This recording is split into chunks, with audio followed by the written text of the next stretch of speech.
Olá, pessoal. Vamos agora para a nossa aula 4. A nossa aula 4, vamos iniciar o estudo da farmacodinâmica. Vamos entender como que o fármaco ele pode agir no corpo e quais os resultados, né, quais as consequências, qual o mecanismo de ação que nós temos desses fármacos no corpo humano. Vamos lá? Então, para esse primeiro momento, a gente precisa definir o que é farmacodinâmica. A farmacodinâmica, ela é um ramo da farmacologia que tem como objetivo estudar o que nós falamos, o que o fármaco faz ao corpo. Enquanto que a farmacocinética nós entendemos o que o corpo faz ao fármaco, ou com o fármaco, como ele absorve, como ele metaboliza, como ele distribui e como ele excreta, na farmacodinâmica, quem é agora o nosso protagonista é o fármaco onde ele está agindo. Ou seja, nós vamos entender, dentro desse conceito da farmacodinâmica, quais os principais locais de ação dos medicamentos. Quando compreendermos isso, fica sempre muito mais confortável e mais fácil entendermos, por exemplo, o mecanismo de ação de medicamento. É muito comum, eu abro isso assim de forma bem tranquila de dizer, é muito comum quando nós estudamos farmacologia em achar que nós precisamos sempre aprender o máximo possível de nome de medicamentos. Na verdade, aprender nome de medicamentos, nome dos fármacos, isso vem com o tempo da tua prática clínica. A nossa prática clínica que vai nos permitindo ir aprender. Claro, se você quer aprender também, não existe nenhuma barreira em relação a isso. Mas, obviamente, são diversos fármacos. Mas quando nós entendemos, às vezes você nem conhece qual é o fármaco, você não sabe. Mas quando você vê que o mecanismo de ação do fármaco, ele é um agonista, ele é um antagonista, você fala, opa, eu não sei exatamente para que serve esse medicamento, mas eu já sei o mecanismo de ação dele. Então eu já sei que ele está antagonizando, que ele está sendo um agonista de um efeito biológico. Então, exatamente dentro desses conceitos-chave, que eu quero trazer isso para vocês de uma forma muito objetiva, de uma forma muito tentando ser dinâmico, para então vocês entenderem melhor o que é a farmacodinâmica.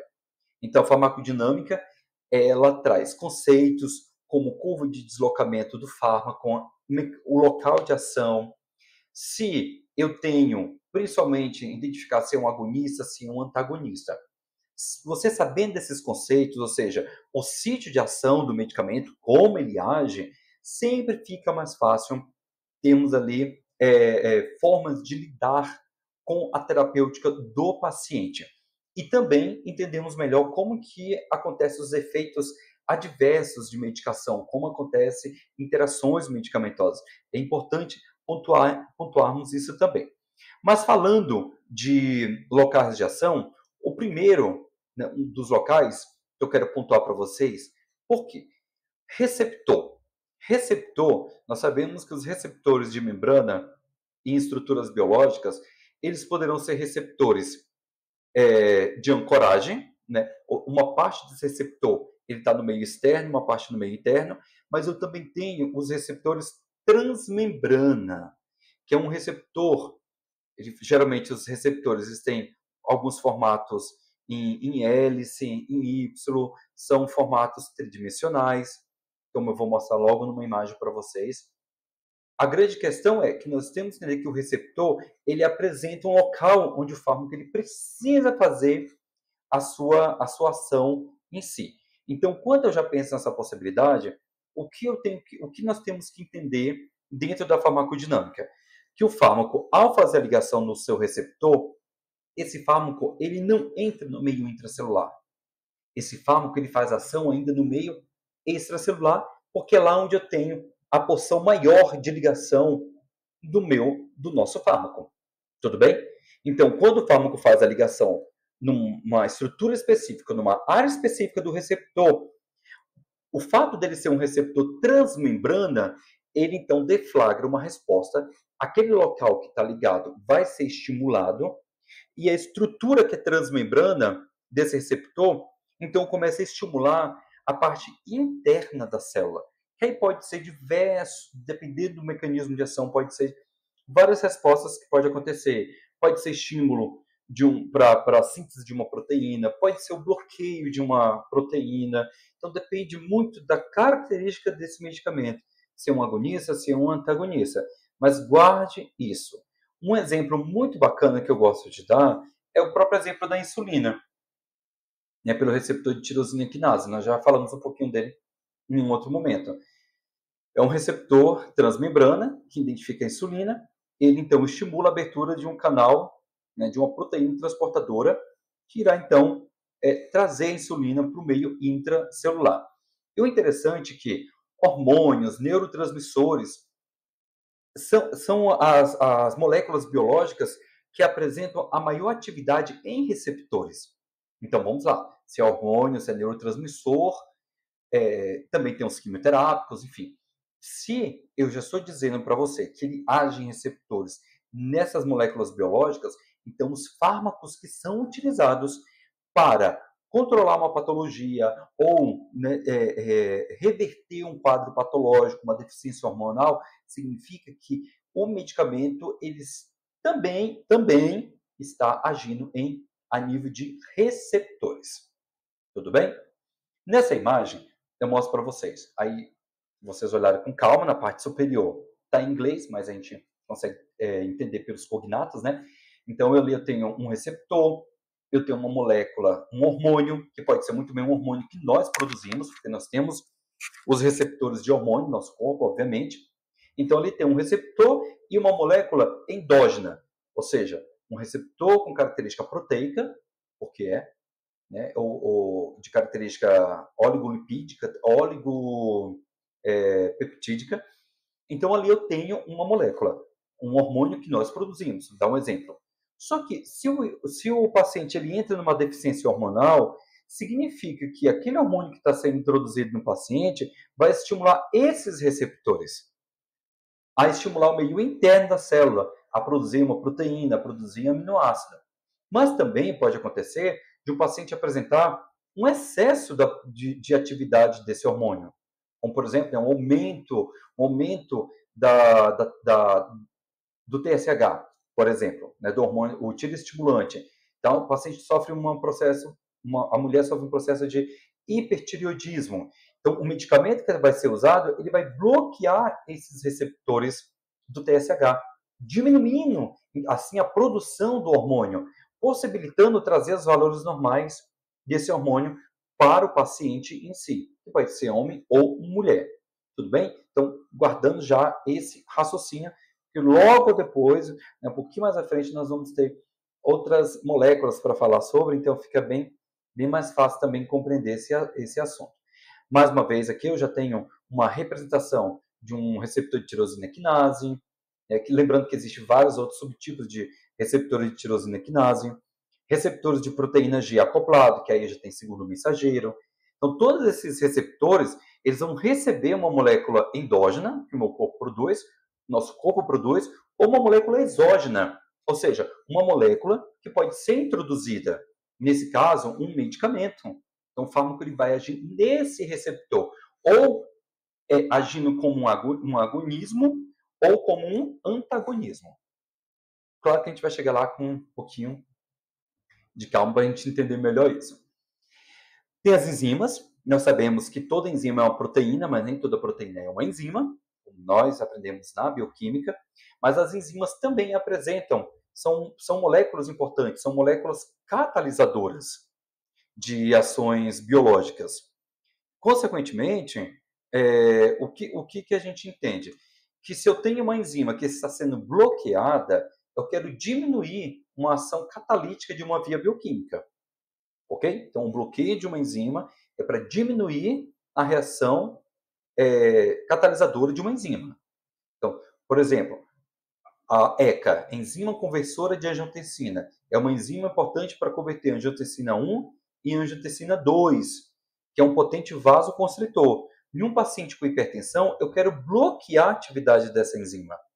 Então, ao bloquear a atividade da enzima, eu não tenho conversão da angiotensina 1 para angiotensina 2.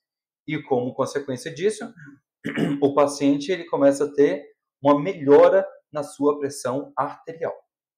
Canais iônicos também são canais de característica agora proteica, são canais transmembrana, significa que ele tem contato no meio interno e no meio externo e interno da célula, mas que eles precisam ou sofrer a estimulação de uma molécula exógena ou de uma molécula endógena, e também poderão ser antagonizados, sofrer um antagonismo de um fármaco que vai bloquear a atividade daquele canal iônico, como, por exemplo, um canal de sódio, que podemos bloquear em pacientes que apresentam quadros de epilepsia, né, pacientes que convulsionam. Como a carga elétrica é extremamente alterada, tem uma hipercarga elétrica, uma despolarização extremamente alta nesse paciente, então o bloqueio dos canais de sódio, lá a nível de neurônio, eu controlo então a descarga elétrica excessiva, que leva o paciente a ter convulsão. E dentre outros canais também que a gente pode bloquear, como os canais de cálcio, eu posso bloquear os canais de cálcio para minimizar efeitos do aumento da pressão arterial. Então, só para a gente já ir criando esse raciocínio em cima da farmacodinâmica. Eu coloco aqui para vocês uma representação enzimática de algumas enzimas. Um detalhe. As enzimas, elas apresentam um sítio de ligação. Elas apresentam um sítio de ligação. Significa que quando um fármaco ele precisa agir numa enzima, ele tem que apresentar características compatíveis com seu sítio de ligação, para então haver o bloqueio. Por quê? O fármaco ele irá ocupar esse sítio de ligação como se fosse um substrato para essa enzima. Então, se é a enzima que converte a angiotensina, quem é o substrato dela? Angiotensina 1. Então, o fármaco ele vai bloquear esse sítio como se estivesse ocupando o lugar de uma angiotensina. Ele está bloqueando. Tudo bem? Então, o fármaco ele tem que ser desenhado exatamente levando em consideração as características da enzima. Como eu mostro nesse outro exemplo para vocês, então as enzimas apresentam esse formato tridimensional, poderão ser na sua forma terciária, por exemplo, né? São moléculas que até mesmo têm alto peso molecular, e o fármaco, então, precisa agir na porção do sítio de ligação. Então, tem um encaixe, aquilo que a gente aprende, né, na faculdade. A chave e a fechadura deverão ter o seu encaixezinho ali perfeito para isso acontecer. E, claro, os canais iônicos. Então, os canais iônicos eles vão apresentar a ligação no meio tanto extracelular quanto no meio intracelular. Um fármaco poderia agir no canal iônico, ele pode agir tanto no meio extracelular, na porção extracelular, mas ele pode agir na porção que está em contato com a região lipídica da membrana plasmática. Então, ele faz uma infusão através da membrana, só que ele age no receptor, no canal iônico, perdão. Dentro do canal iônico. Ele cria um bloqueio no meio, digamos que no meio intermediário desse canal iônico. Então, lembrando, né? São vários canais iônicos que nós apresentamos distribuídos no nosso organismo. Aqui um outro exemplo que eu coloquei para vocês, que já mostra, né, o canal iônico um canal iônico seletivo, as setas internamente com as letras, principalmente com a letra N2, né, A6, A2, representando os fármacos que estão bloqueando esse canal. Quando esse canal é bloqueado, as moléculas do íon correspondente que estariam no meio extracelular, eles são impedidos de vir para o meio intracelular e, consequentemente, deflagrar a resposta fisiológica que é necessária para aquela ação no tecido, enfim, no órgão específico, né? A gente tem as moléculas de transporte, aí entre as proteínas, isso é fácil entender porque nós já falamos, as proteínas transportadoras. São moléculas bem organizadas, apresentam toda uma organização tridimensional, elas são altamente seletivas por tipo de molécula que elas transportam, como, por exemplo, para glicose, para hormônio, para vitaminas de alto peso molecular. Então, essas proteínas elas são grandes. Quando é introduzido o medicamento, da mesma forma, ele pode bloquear esse canal.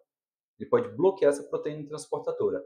Então, a molécula que está no meio externo não conseguirá vir para o meio interno. E, claro, aqui vem a questão dos ácidos nucleicos, tá bom? Então, como o DNA e o RNA, nós temos diversos fármacos que agem a nível de ácido nucleico, ou seja, bloqueando partes específicas do DNA. Como, por exemplo, eu coloquei aqui para vocês um exemplo de agentes alquilantes, que são usados como antineoplásico. Esses agentes alquilantes, eles agem tanto, eles podem ser a nível de DNA, eles podem quebrar a fita do DNA, danificando a fita do DNA. Lembrando que se é um agente antineoplásico, ele está agindo numa célula neoplásica.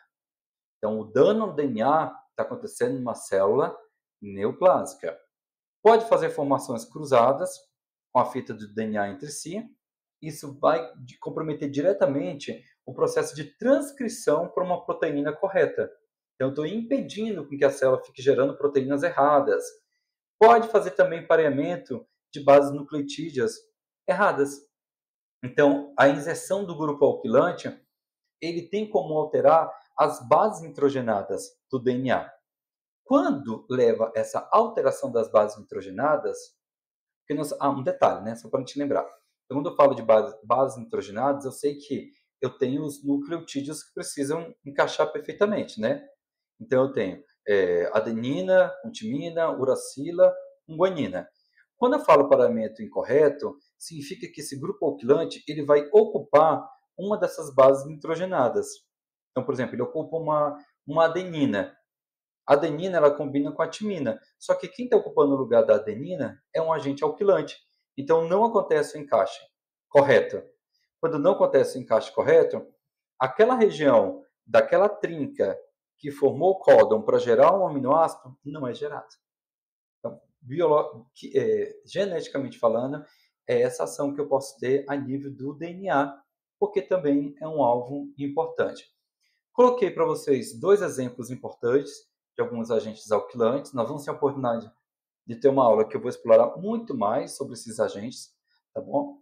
De explorar muito mais os agentes antineoplásicos para ficar mais fácil para a gente entender. Mais dois que eu coloquei aqui foi a ciclofosfamida e a cisplastina.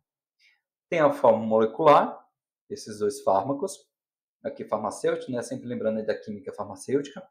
Aqui interessante são os radicais, que são radicais que apresentam uma ramificação grande, que tem compostos de amida, eu tenho cloro, moléculas de cloro que facilitam, então, o processo de síntese, perdão, o processo de absorção do medicamento, para ele ser, então, absorvido e metabolizado. Aqui é a estrutura química da cisplatina, vejam que tem uma amida na forma trans e um cloro na forma trans. Tudo isso favorece a absorção melhor da cisplastina, tá bom? Aqui o mecanismo de ação da ciclofosfamida. Primeiro, ela é metabolizada no fígado, por isso que é importante saber se o fígado do paciente se encontra em um bom estado de metabolização. E nessa figura, logo do lado aqui do fígado, dessa imagem do fígado, vocês vão observar que existe, então, moléculas, está na cozinha azul e vermelha, assim como tem nas outras embaixo também. Essas moléculas é a molécula da ciclofosfamida. Então, ela cria uma ponte, então ela danifica o DNA da célula neoplásica nesses pontos específicos. Lembrando que ela sempre vai fazer esse cruzamento, né, criar fragmentos do DNA em regiões que são lidas, as regiões que são, então, de leitura para gerar aminoácido, ou seja, a região dos exons, né, dos introns, desculpa, o exo que não é lido. E aqui a outra imagem é da cisplastina. Também a cisplastina vai formar. A cisplastina, ela não chega a formar pontes, mas ela entra, ela ocupa espaços específicos de bases nitrogenadas. Então, ela vai ocupar essas bases nitrogenadas, ela tira uma base nitrogenada que poderia combinar com uma outra, biologicamente, e ela fica naquele local. Então, toda vez que a célula que ela faz a abertura da fita do DNA e que seria lido para gerar um novo aminoácido, para gerar novas proteínas, e são proteínas erradas, porque é uma célula cancerígena, tem a cisplastina ocupando esse espaço para não deixar isso acontecer. e, consequentemente, a massa neoplásica ela vai diminuindo seu tamanho até vir as outras intervenções farmacológicas, certo? Então essa é a primeira parte da nossa aula 4. Então finalizamos agora a primeira parte da parte 1.